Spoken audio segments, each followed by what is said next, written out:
आज इस काव्य गोष्ठी में पधारे हुए समस्त कविजनों को मेरा सशक्त प्रणाम है। और इस कड़ी में मुझे बोलने का कुछ अवसर प्राप्त हुआ है। तो आज हमारे देश की जो हालात हैं उस पर मैं मात्र 2 शब्द कहना चाहता हूँ कि जगह जगह पर जिस तरह से 13 मिनट में के अंदर हमारी एक बच्ची के साथ बलात्कार हो रहा है, उसके साथ दुराचार हो रहा है, उस विषय में 2 लाइन कहना चाहता हूँ।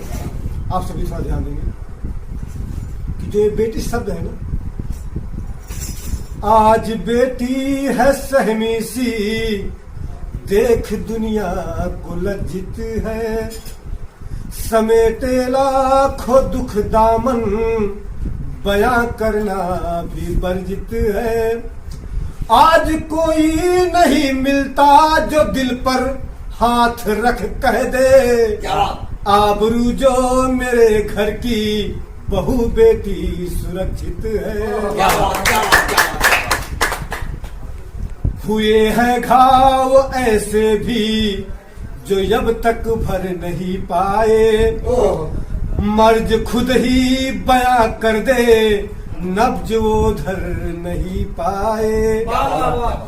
बहन को देख कर राखी कलाई की कहे रोकर, हमें धिक्कार है रक्षा बहन की कर नहीं पाए। ये बेटी कब कब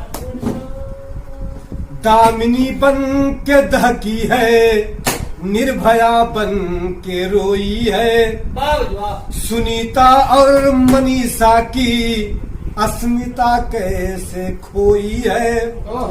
आज लज्जित धरा अंबर सिसक करके शशि कहता, ओढ़ करके कफन इंसानियत इंसान में सोई है।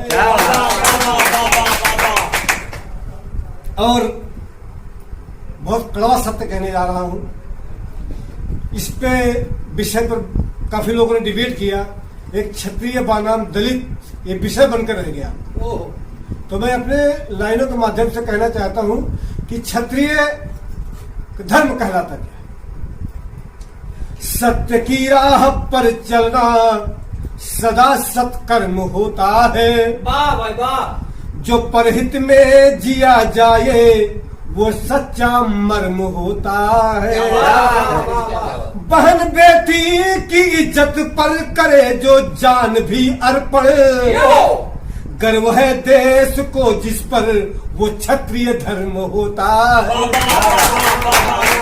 हमारे दादा महाराज प्रताप पृथ्वीराज चौहान हमें सिखा करके गए कि क्षत्रिय धर्म होता क्या बात। आखिरी पंक्ति में मैं कहना चाहता हूँ, धैर्य वो धर्म वो ही करे धारण, धैर्य जो खो नहीं सकता, कलंकित हो गया दामन तो फिर वो धो नहीं सकता। आबरू की करे रक्षा वही क्षत्रिय कहलाए। आबरू की करे रक्षा वही क्षत्रिय कहलाए। आबरू जो स्वयं लूटे वो क्षत्रिय हो नहीं। इन्हीं शब्दों के साथ आप सभी अपना स्नेह प्यार बनाए रखें। मैं कवि गुरु शरण यादव आप सभी को सशक्त प्रणाम करता हूँ, नमन करता हूँ। धन्यवाद।